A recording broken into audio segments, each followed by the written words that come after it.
மாணவர்களுக்கும் எனது வணக்கம். இந்த தமிழம் யூடியூப் சேனலின் ஊடாக தொழில்நுட்பவியலில் கல்வி கற்கும் மாணவர்களுக்காக தொழில்நுட்பத்திற்கான விஞ்ஞான பாடத்துக்குரிய மீட்டல் பயிற்சியை வழங்க உள்ளோம். ஆகவே அனைத்து மாணவர்களும் இந்த தமிழம் யூடியூப் சேனலை சப்ஸ்கிரைப் பண்ணுவதுடன் உங்களுடைய நண்பர்களுக்கும் பகிருமாறு அன்புடன் கேட்டுக்கொள்கிறேன். நன்றி. 35வது வினா.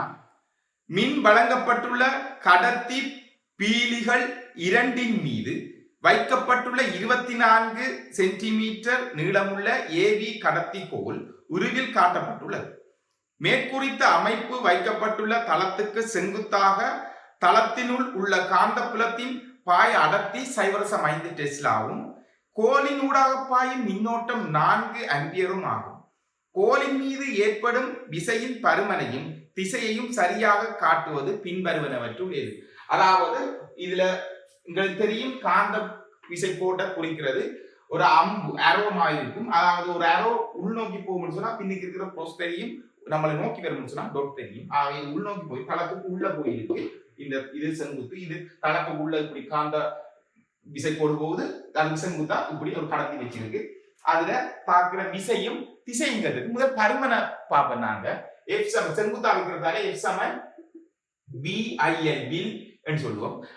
V காந்த பாய அடர்த்தி எங்களுக்கு தந்திருக்கு 0.5 தர மின்னோட்டம் தந்திருக்கு 4 தர நீளம் 24 சென்டிமீட்டர் 0.24, அதாவது மீட்டருக்கு மாத்திருக்கு 100ஆல பிரிச்சு விட்டா 0.24. நாங்க இதை சுருக்கினோம் என்று சொன்னா 0.48 நியூட்டன் இதான் அதுல பருமன். 0.48 நியூட்டன் இதுண்ட பருமன். நாங்க திசையை குறிக்க வேணும். திசையை குறிக்கிறதுக்கு பார்ப்போம். இதுதான் மின்கலம், இது பிளஸ், இது மைனஸ். நாங்க பிளஸ்ல இருந்தா மின்னோட்டம் போகும். இப்படியே மின்னோட்டம் கீழ் நோக்கி இப்படியே சேரும். சேர்த்து பூரணப்படுத்தப்பட்டுள்ளது மின்னோட்டம். நாங்க இங்கே திசை அறிவதற்கு பிளம்பிங்கின் இடதுகை விதி. இடதுகையின் முதல் 3 விரல்களையும் ஒன்றுக்கொண்டு செங்குத்தாக பிடிக்கக்குள்ள சுட்டு விரலானது காந்த பாயத்தின் திசையையும் நடுவிரலானது மின்னோட்டத்தின் திசையை குறிக்கும். பெருவிரலானது இயக்கத்தின் திசையை குறிக்கும். இது பிளம்பிங்கின் இடதுகை விதி. நாங்க இயக்கத்தை பார்க்கணும்னு சொன்னா பிளம்பிங்கின் இடதுகை விதியை தான் பயன்படுத்த வேணும். வலதுகை விதியை சொன்னா தூண்டிய மின்னோட்டத்தை நாங்க பயன்படுத்துவோம். ஆகவே நான் இடதுகை விதியை பயன்படுத்த போறேன். தளத்தினுள்ளே போகுது, தளத்தினுள்ளே காந்த புலம் போகுது, மின்னோட்டம் கீழ் நோக்கி போகுது. பெருவிரல் எங்கால திசையில இங்கால திசையில. இப்படி இங்கால திசையில திசை இருக்கு. இங்கால வல பக்கம், இங்கால இடப்பக்கம். ஆகவே இது 0.48 நியூட்டன் பருமன். திசை எங்க வலப்பக்கமாக இருக்கு. இதை அமைகிற விடை இரண்டாவது விடை 0.48 நியூட்டன் வலப்பக்கமாக. 36வது வினா. உருவில் காட்டியவாறு ஓட்ட தராசு ஒன்றின் ஒரு பகுதியில் உள்ள பிளாஸ்டிக் சட்டத்தின் தானங்கள் ஏக்கும் பிக்கும் இடையே கடத்தும் கம்பி இணைக்கப்பட்டுள்ளன. தொகுதியானது கிடைத்தளத்தில் சமப்படுத்தப்பட்டுள்ளது. கம்பியின் நீளம் 10 சென்டிமீட்டர். கம்பி குறுக்கே 2 டெஸ்லா பாய அடர்த்தியுடைய சீரானதும் கிடைமானதுமான காந்தப்புலம் பிரயோகிக்கப்பட்டுள்ளது. ஏக்கும் பிக்கும் கம்பியினூடாக 10 ஆம்பியர் மின்னோட்டம் பாயுமாயின் அதே கிடைத்தளத்தில் தொகுதியின் சமநிலை பேணுவதற்கு தராசு தட்டில் வைக்க வேண்டிய திணிவு என்ன? கேள்வி. புவி ஆர்முடுகள் 10 மீட்டர் செகண்ட் -2 என்க. அதாவது ஒரு தராசு, இது காந்த மின்காந்தவியல் அடிப்படையில் இயங்குகிற ஒரு எலக்ட்ரானிக் பேலன்ஸ். அதுல ஒரு அமைப்பு தந்திருக்கு. இங்கதான் நாங்க திணிவை தொங்க விட போறோம். இது mg சமப்படுத்தக்குள்ள, அதாவது இது கீழ் நோக்கி இது இப்படி இருக்கும், கீழ் நோக்கி இப்படி இருக்கும் என்று சொன்னா இவர் மேல் நோக்கி ஒரு விசையை கொடுத்தா சமநிலையில் இருக்கு. இவர் கீழ் நோக்கி மேல் நோக்கி அசைமெண்ட் சொன்னா கீழ் நோக்கி அசைமெண்ட் சொன்னா மேல் நோக்கி அசையக்குள்ள இவர் கீழ் நோக்கி இருக்கக்குள்ள இது சமநிலையில் அடையும். ஆகவே கேள்வி ஆகவே இது எதுக்கு சமனா இருக்குன்னு சொன்னா இந்த கம்பியில தாக்குற விசைக்கு சமனா இருக்கணும். இது கீழ் நோக்கி இருந்தா அவர் மேல் நோக்கி இருக்கணும். அப்ப சமநிலையில் இருக்கு. இது கீழ் நோக்கி தாக்கணும்னு சொன்னா இவர் என்ன மாறி இருக்க வேண்டும். அதாவது இவர் கீழ் நோக்கி இந்த பேலன்ஸ் இருக்குன்னு சொன்னா 2 மேல இவர் கீழ் நோக்கி இது மேல கிளம்ப பார்க்கும். ஆகவே கீழே நாங்க எடுத்து பிடிப்போம். கீழ் நோக்கி தாக்குற விசையா இருக்கு. நீங்க மின்னோட்டத்தை திசையை பற்றி எல்லாம் கேட்கல. mg எதுக்கு சமனா இருக்கணும்னு சொன்னா இந்த கம்பியில தாக்குற விசைக்கு சமனா இருக்கணும். F சமன் BIL.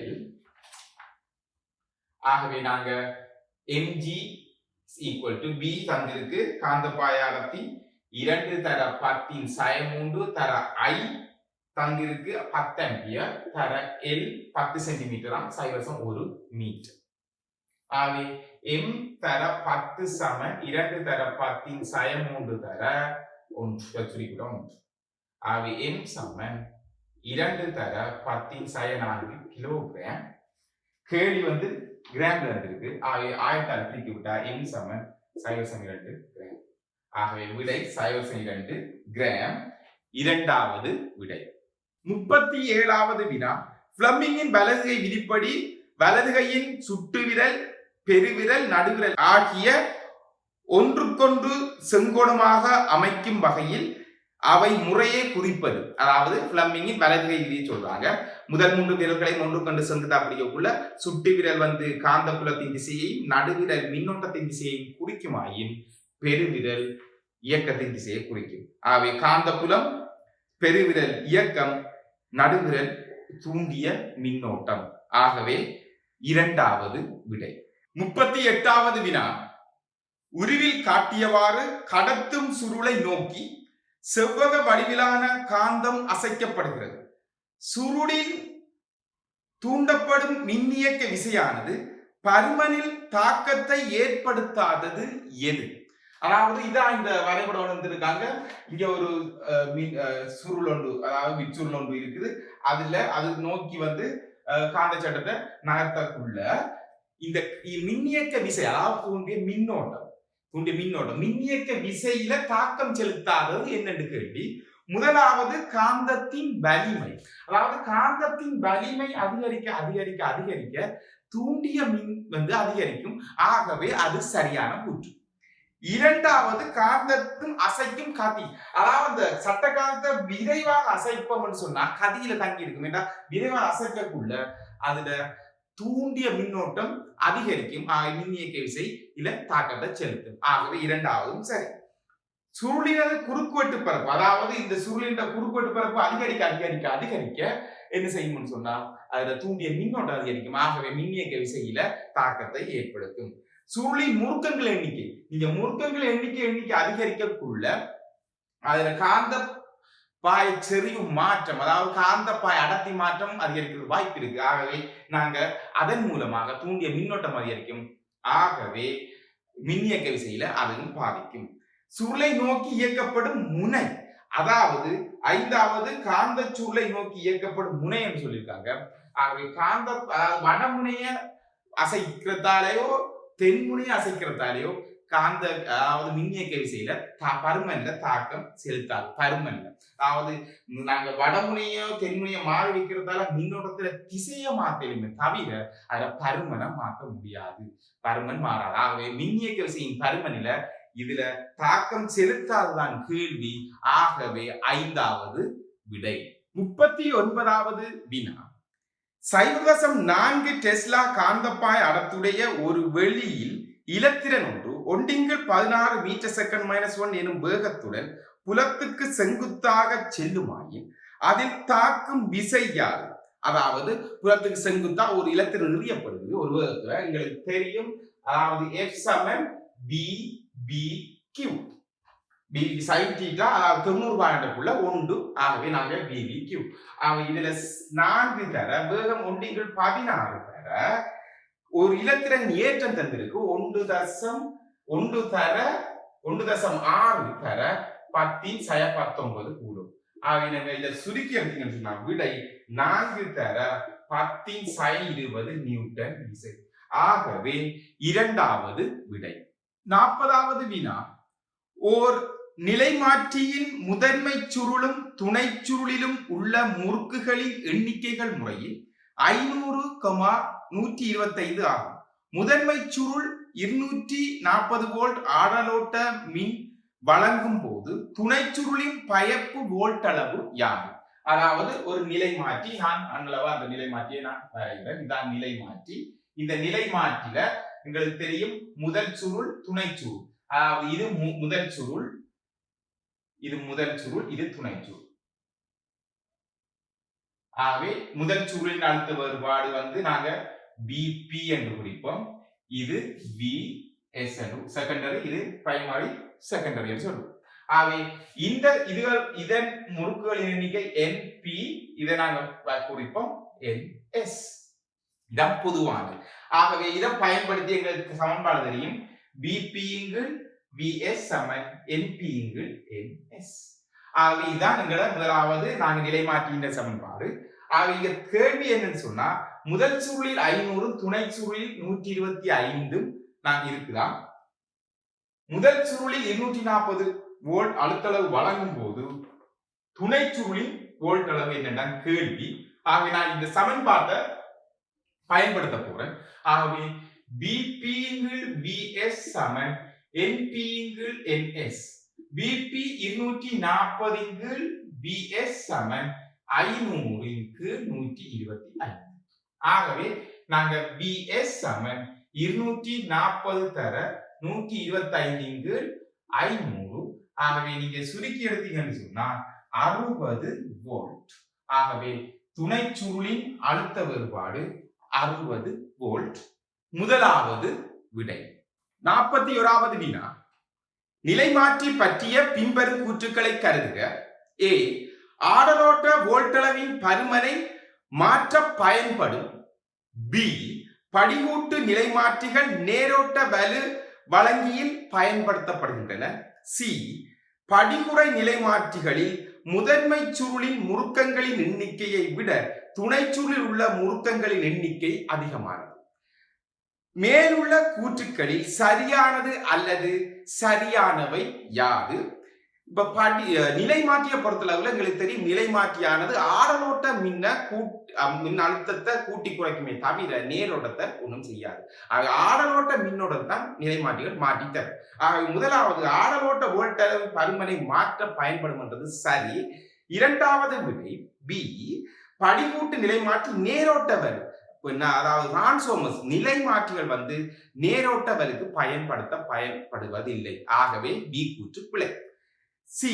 படிகுறை நிலைமாற்றிகளில் முதன்மை சுருளின் முறுக்கங்களின் எண்ணிக்கையை விட துணை சுருளின் முறுக்கங்களின் எண்ணிக்கை அதிகமாக.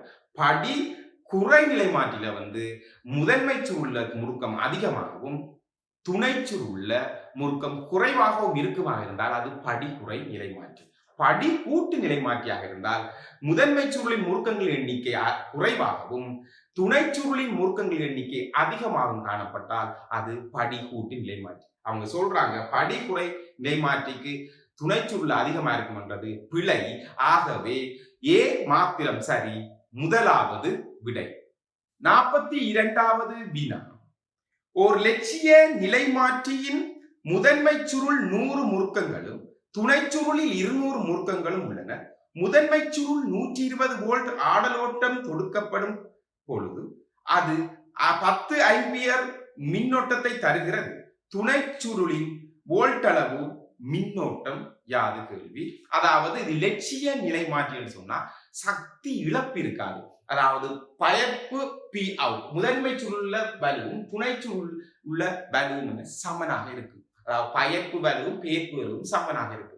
ஆகவே நாங்க ஒரு நிலைமாற்றியை பார்த்தோம்னு சொன்னா, இத அண்ணளவா ஒரு நிலைமாற்றிய ஒரு படம் வரைஞ்சோம்னு சொன்னா இதான் அவங்க சொல்றாங்க. இதுல துணை சுருள்ல முதன்மை சுருள்ல 200 100 துணை சுருள்ல 200 இருக்குதான். ஆகவே 200 இதுல இருக்கு. இதுல துணை சுருள்ல இது VS, இது VP. ஆகவே இதுல 100 இருக்குது எண்ணிக்கை, இதுல 500 இருக்குது கேள்வியின் படி. 200 முறுக்கங்கள். அதாவது இது 120ஓட இது சமன் 120 வோல்ட்டாம். அதன் போது இதுல 10 ஆம்பியர் மின்னோட்டம் இதனூடாக போகுது. ஆகவே இதுல என்ன போகும் என்றால் கேள்வி. ஆக எங்களுக்கு தெரியும், அதாவது VP VS சமன் NP NS. இதுக்கு முதலே கேள்வி செய்திருக்கேன். இப்ப value P in P out, சக்தி இழப்பில்லைன்னு சொன்னா வேல்யூ சமன். ஆகவே P in Saman P out, P in Saman P out. இது உங்களுக்கு தேவையில்ல, நேரடியா சமன்பாட்டை பயன்படுத்தியல இப்படி வந்ததுக்காக நான் உங்களுக்கு சும்மா எழுதி காட்டுறேன். இதுல இப்படி வந்தது தேவையில்ல, தெரிஞ்சிருந்தா நல்ல அது நேரடியாக நீங்க பயன்படுத்தலாம். ஆகவே வலு தெரியும் பி வி ஐ எங்களுக்கு வலுண்ட ஒரு சமன்பாடு வி ஐ. ஆகவே பி பி தர ஐ, இதுவும் ஐ பி என்று சொல்றோம், சமன் விஎஸ் தர ஐஎஸ். இதுல இருந்துதான் நாங்க பிபி விஎஸ் சமன் ஐஎஸ் ஐபி இந்த சமன்பாடு. இந்த சமன்பாடு இதை கீழே அதன் கீழே இறக்கணும், குறுக்கு பெருக்கம் மாதிரி இதை கீழே இறக்கி விட்டு அதன் கீழே இறக்கினா இந்த சமன்பாடு வரும். ஆகவே இது எதுக்கு பயன்படுத்தலாம்னு சொன்னா எல்லா நிலைமாற்றிகளுக்கும் பயன்படுத்த முடியாது. லட்சிய நிலைமாற்றி, அதாவது சக்தி இழப்பு பூஜ்ஜியமாக காணப்படுற நிலைமாற்றிகளுக்கு மட்டும்தான் இந்த சமன்பாடு பயன்படுத்த முடியும். ஆனால் இந்த சமன்பாடு எல்லா நிலைமாற்றிகளுக்கும் பயன்படுத்த முடியும். ஆகவே இதுதான் முதலாவது சமன்பாடு, இது இரண்டாவது சமன்பாடு. ஆகவே கேள்வி எங்களுக்கு அழுத்த வேறுபாடும் மின்னோட்டம் கேள்வி. நான் முதலாவது சமன்பாடை பயன்படுத்தினேன்னு சொன்னா Vp Vs சமன் NP NS. ஆகவே Vp வந்து 120 கீழ் Vs சமன் 100/200. ஆகவே சுருக்கினோம்னு சொன்னா Vs சமன் 240 வோல்ட். அதே போல இரண்டாவது சமன்பாட்டை பயன்படுத்தினா நாங்க Vp Vs Saman Is Ip. Vp உங்களுக்கு தந்திருக்கு 120 Vs 240 கண்டிருக்கோம். ஆகவே Is தான் கேள்வி, கீழுக்கு V, Ip வந்து 10. ஆகவே சுருக்கினோம்னு சொன்னா இதுல 2 ஆகவே பெருக்கினா Is சமன் 5 ஆம்பியர். ஆகவே 240 வோல்ட் 5 ஆம்பியர் இரண்டாவது விடை. 43வது வினா. கடத்தி சுருளொன்று மையப்பூச்சிய கல்வனோமானியுடன் தொடுக்கப்பட்டுள்ளது.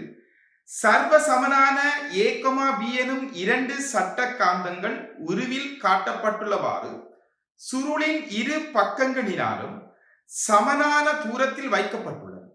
சீரான வேகத்தில் முறிவு கோட்டின் வழியே சோடி காந்தங்களை எவ்வாறு அசைக்கும் போது கலோரிமானியில் இழிவு திரும்பல் ஏற்படும்? வலது பக்கமாக அசைத்தல், இடது பக்கமாக அசைத்தல் என்ற 2 திசைகளை காட்டியிருக்கு. ஆகவே நாங்க இந்த புள்ளிக்கோட்டின் வழியே அசைக்காங்க, நாங்க இந்த புள்ளிக்கோட்டு இப்படியே வரைகிறேன், இந்த புள்ளிக்கோட்டின் வழியே அசைக்காங்க 5 விடை தந்திருக்கு. அவை எதில இழிவு திரும்பல் வரும் என்று நாங்க கண்டுபிடிக்கணும். இது 2020ஆம் ஆண்டு வந்த ஒரு வினா. முதலாவது சொல்றாங்க, முதலாவது விடை A அசையாமல் B இங்கால திசை, இந்த திசை நோக்கி அசைக்காங்க. A அசையாமல் வச்சுக்கொண்டு பார்ப்போம். நாங்க இந்த திசை நோக்கி அசைக்கும் போது இது நோக்கி வரும்போது இது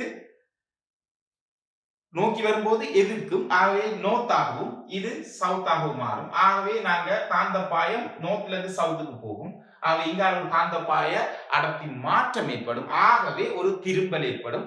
ஆகவே இந்த கல்வனோமானியில் ஒரு திரும்பல் ஏற்படும். அதை நாங்க I என்று எடுத்துக்கொள்ளலாம். ஒரு முதலாவதுல ஒரு திரும்பல் ஏற்படும். அது முதலாவது விடை வந்து முதலாவதுல I என்ற திரும்பல் ஏற்படும், குறிச்சிருக்கம். ஆக இரண்டாவது பார்த்தோம்னு சொன்னால் A வந்து இங்கால A இங்காலையும் B ஐ அசையாமல் வச்சுக்கொள்ளும். ஆகவே A இங்கால அசையப்பட இது சவுத்தா மாறும்னு சொன்னா இதுவும் என்ன செய்யும், நோக்கி வரப்போ அதே முனை எடுக்கும், எதுக்கும் அவை சவுத்தா மாறும், இது நோத்தா மாறும். இதுக்கு முதலே நிலை மாதிரி தான் அதே காந்த பாயம் தூண்டப்படும். ஏன்னா சம தூரத்துல சம அளவான எல்லாம் சமனான காந்த சட்டமும் அந்த தூரமும் வேகமும் எல்லாம் உண்டு. ஆகவே பாத்தீங்கன்னா அதே மாதிரி நோர்த் சவுத் இது அதே காந்த பாயம் இருக்கும், அதே மின்னோட்டம் அதுல என்ன செய்யும், தூண்டப்படும். அதே மின்னோட்டம் அதே திசையில் தூண்டப்படும். ஆகவே இரண்டாவதும் பாத்தீங்கன்னு சொன்னா முதலாவது I என்று எடுத்தா இரண்டாவதும் I என்ற மின்னோட்டம் தான் தூண்டப்படும். மூன்றாவது விடை நாங்கள் A இந்த இதுக்கு மாறி, மூன்றாவது விடை A இதே திசையிலையும் B ஆனது மாறி இந்த திசையில். அப்ப முதல்ல பார்த்தோம்னு சொன்னா இதுல ஒரு இது தூண்டக்குள்ள இது நோத்தா மாறும், இது நோக்கி வரக்குள்ள அதுல ஒரு மின்னோட்டம் தூண்டப்படும். ஏன்னா நோர்த் டு சவுத் இப்படித்தான் காந்த பாயம் போகுது, காந்த விசை கோடுகள் இப்படித்தான் இருக்கும். இதன் மூலமாக ஒரு திசை நோக்கி ஒரு மின்னோட்டம் தூண்டப்படும். ஆகவே ஒரு பக்கம் அசையும், கல்வனமான திரும்பலை ஏற்படுத்தும். அதே மாதிரி தான் இது இவர் நோக்கி வரக்குள்ள அதே காந்தப்புலம் 2 மடங்காக தூண்டப்படும். ஏன்னா இதுல ஒன்று காந்தப்புல செறிவில் ஏற்படுற மாற்றம் 2 மடங்காகும். ஆகவே இதுல I வரும்னு சொன்னா இங்க இந்த நேரம் 2I மின்னோட்டம் தூண்டப்படும். ஏண்டா இவர் இதே காந்த நோர்த், இது சவுத். ஆகவே ரெண்டும் ஒரே இதால I என்ற மின்னோட்டம், இதுல I என்றும் 2 சேர்க்கக்குள்ள 2I என்ற மின்னோட்டம் கூடிய திரும்பல காட்டும் கல்வனமானி. 4வது விடை பாத்தீங்கன்னு சொன்னா இவர் இங்கால திசை நோக்கி, மற்றவர் இங்கால திசை நோக்கி. இங்க பார்த்தோம்னு சொன்னா இவர் நாங்க திரும்பி போக்குள்ள இவர் நோர்த் என்று இவர் சவுத்தா இருக்கும்னு சொன்னா இது கவரப்படும். ஆக இது நோர்த்தா மாறும். இவர் விட்டு போக்குள்ள இது நோர்த்தா, இது சவுத்தா மாறும். காந்த புலம் இப்படி இருக்கும். ஆகவே இது இங்கால நோக்கி இந்த திசை நோக்கி அசைக்கக்குள்ள ஒரே காந்தப்புலம் தூண்டப்படும், அதாவது மின்னோட்டம் தூண்டப்படும். அதே வேளை பாத்தீங்கன்னா அவர் அங்கால நோக்கி அசைக்கும் பொழுது அதே காந்தப்புலம் செறிவு அதே திசையில இருக்கும். ஆகவே மூன்றாவதுக்கு எதிர் திசையில திரும்பல் இருந்தால் கூட பருமன் சமனாக காணப்படும். இதன் மூலமாக ஒரு மின்னோட்டம் I என்றாலும், இதன் மூலமாக ஒரே வேகம் சொல்றோம், இதன் மூலமாகவும் ஏற்படும் I என்றாலும், ஆகவே இரண்டு பருமனும் என்ன ஒன்றாத்தான் இருக்கும். ஆனால் இது இங்கால திசை நோக்கி திரும்பல் இருக்குமாக இருந்தால் 4வது முறையில மாறி திரும்பல் ஏற்படும். ஆகவே 4வது விடை 2 ஐயா பருமனை நான் குடிச்சிருக்கேன். ஆகவே 5வது இவர் இதே திசையிலே, மற்றவர் அதே திசை, இரண்டும் இதே திசை.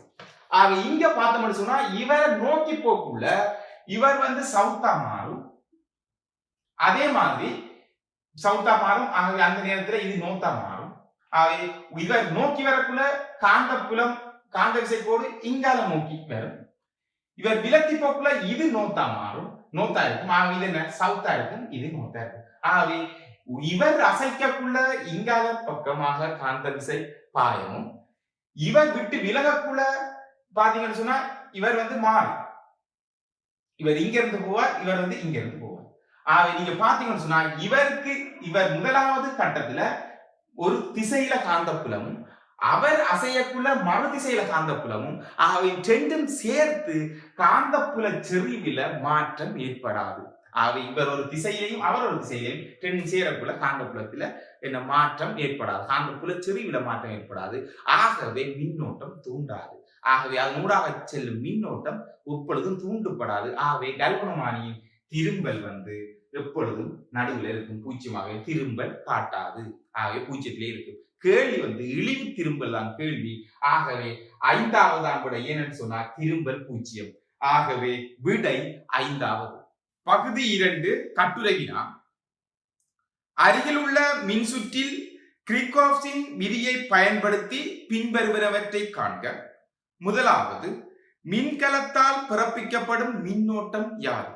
அதாவது ஒரு மின்சுற்று தந்திருக்கு, அதுல மின்கலம் ஒன்று இணைக்கப்பட்டிருக்கு, 100 வோல்ட் தந்திருக்காங்க. மின்கலத்தால் வழங்கப்படும் மின்னோட்டம் தான் கேள்வி. ஆகவே நான் முதல்ல இந்த மின்சுற்றில நாங்க முதல்ல மின்னோட்டத்தை குறிக்கணும். மின்னோட்டத்தை நாங்க என்ன செய்யணும்னு சொன்னா பிரிச்சு கொடுக்க தெரிஞ்சிருக்கணும். மின்னோட்டத்தை பிரிச்சு கொடுத்தா பிறகுதான் நாங்க கிர்ச்சாஃப் லோவை நாங்க பயன்படுத்த போறோம். ஆகவே இதுதான் ஒரே ஒரு மின்கலம் இருக்கு.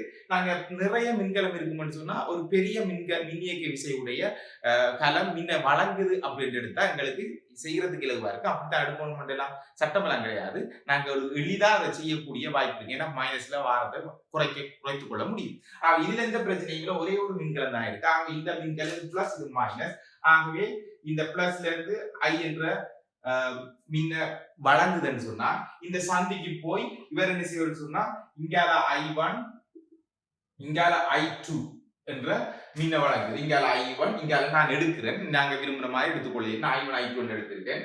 ஆகவே இவர் இங்க I2 இங்க I3 ஆகவும் இங்க I4 ஆகவும் பிரியுதுன்னு எடுத்திருக்கேன். ஆக நான் இந்த மின்கள் இங்க I3 வரும். நாங்க ஒவ்வொரு தடைக்கிடையே பக்கத்திலே அந்த மின்னோட்டத்தை குறிச்சா கணிக்கிறதுக்கு இலவா இருக்கு. ஆக இங்க I4 அப்படியே இந்த மின்சுற்று இங்க இந்த மின்னோட்டம் அப்படியே இங்க இந்த ஜங்ஷன்ல இது I1. ஆகவே இங்க இதுக்குள்ள வரப்போகுது I1 சக I4 அந்த மின்னோட்டம் இங்க வந்து சேரும். ஆகவே இந்த சுற்று பூரணமா படுத்தப்பட்டுள்ளது.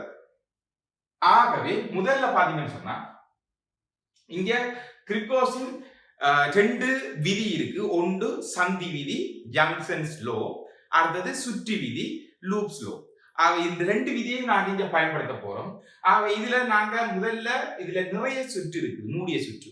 அதாவது இந்த பெரிய மூடிய சுற்று எடுக்கலாம், அல்லது சிறிய மூடிய சுற்று எடுக்கலாம். இது ஒரு மூடிய சுற்று, இது ஒரு மூடிய சுற்று, இது ஒரு மூடிய சுற்று. நாங்க விரும்பின வகையில எங்களை மூடிய சுற்றுக்களை எங்களுக்கு தேவைக்கேற்ற வகையில நாங்க எடுத்துக்கொள்ள முடியும்.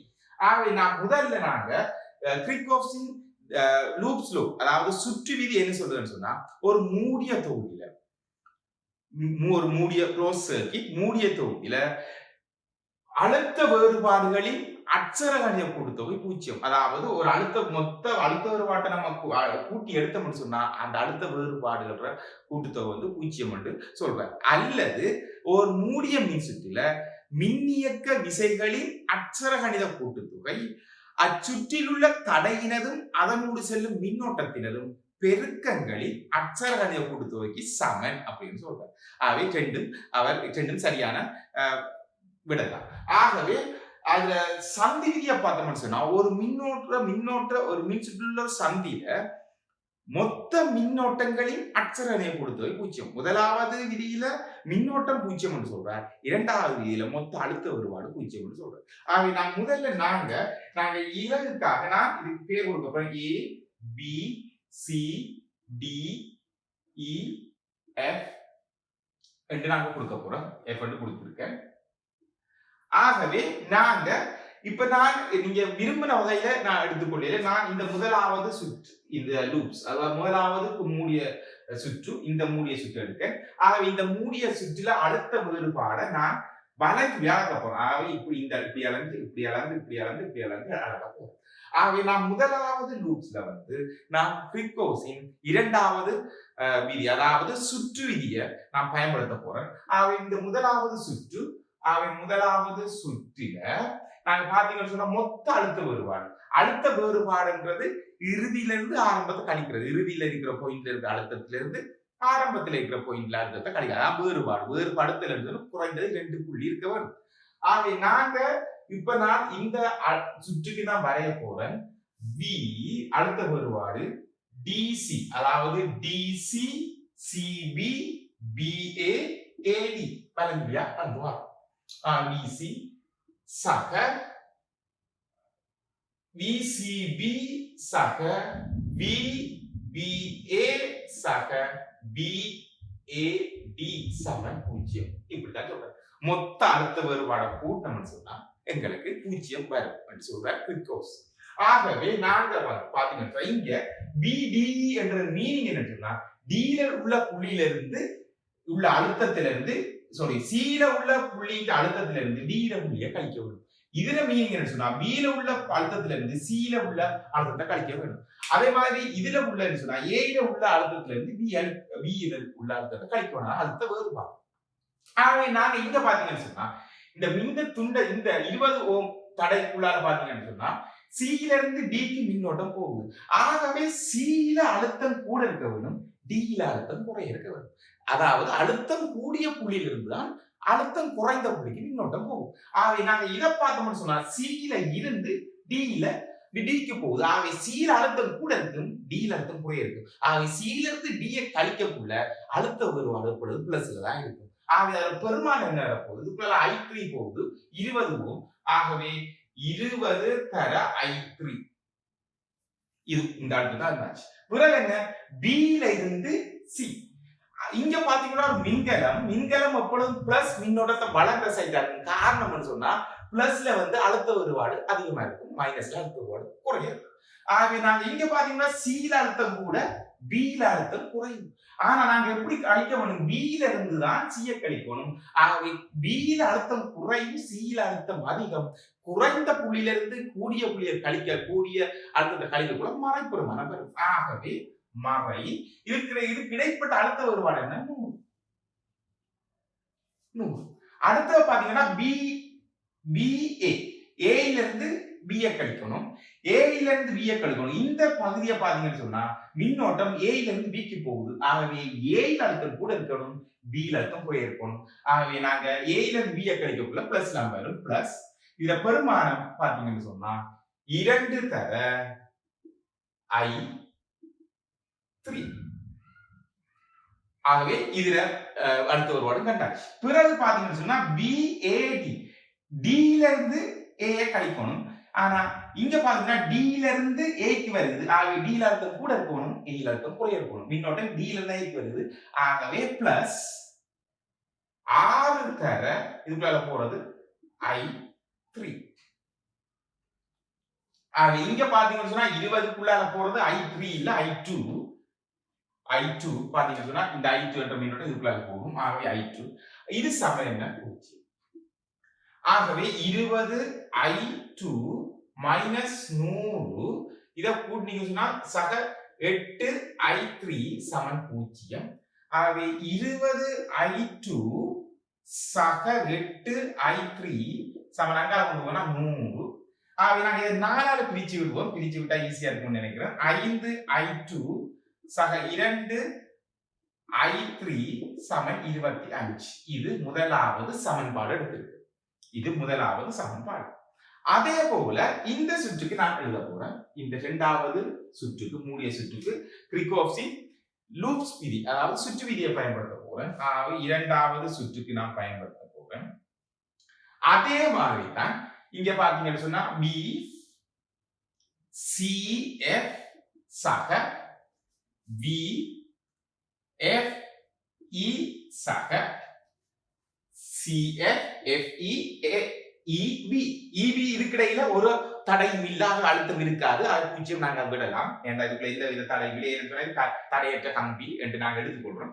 ஆகவே E ல இருந்து V க்கு ஒத்தரும் இல்லை, ஆகவே 0. அடுத்தது சக BBC சமன் 0. ஏன் இது இப்படியே அளந்து வந்தோம்னு சொன்னா மொத்த அழுத்த ஒருபாடு 0. இதுதான் கிர்ச்சோஃப்பின் லூப்ஸ் லா. ஆகவே BCD CF CF ஆகவே F ல இருந்து கழிக்கணும் C ய. ஆனா மின்னோட்டம் C ல இருந்து F க்கு போகுது. ஆகவே C ல அதிக அழுத்தம் இருக்கும், F ல குறைவு. ஆனா F ல இருந்து C ய கழிக்கக்குள்ள மைனஸ் பெருமானம் இருக்கும். ஆகவே மைனஸ் இதுக்குள்ள 5 ஓம் தடை. ஆகவே 5 தர I1. அதே போல இங்க வந்தீங்கன்னு சொன்னா இங்க E ல இருந்து F கழிக்கணும், E ல இருந்து F கழிக்கணும். ஆனா நாங்க இந்த சுற்றுல பாத்தீங்கன்னு சொன்னா F ல இருந்து E க்கு மின்னோட்டம் போகுது. F ல அழுத்தம் கூட இருக்கணும், E ல அழுத்தம் குறைய இருக்கணும்.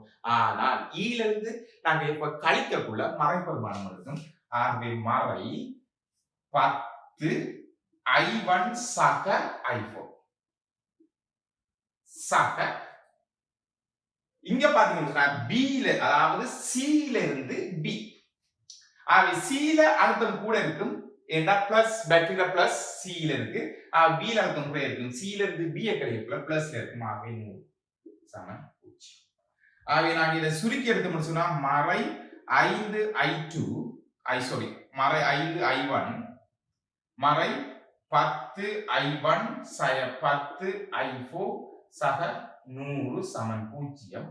ஆகவே நாங்க இத சுருக்கி எழுதணும்னு சொன்னா நாங்க இந்த மறையெல்லாம் அங்கால கொண்டு போனா நான் இப்படி நேரடியாக எழுதுறேன். 15 I1 சக 10 I4 சமன் 100.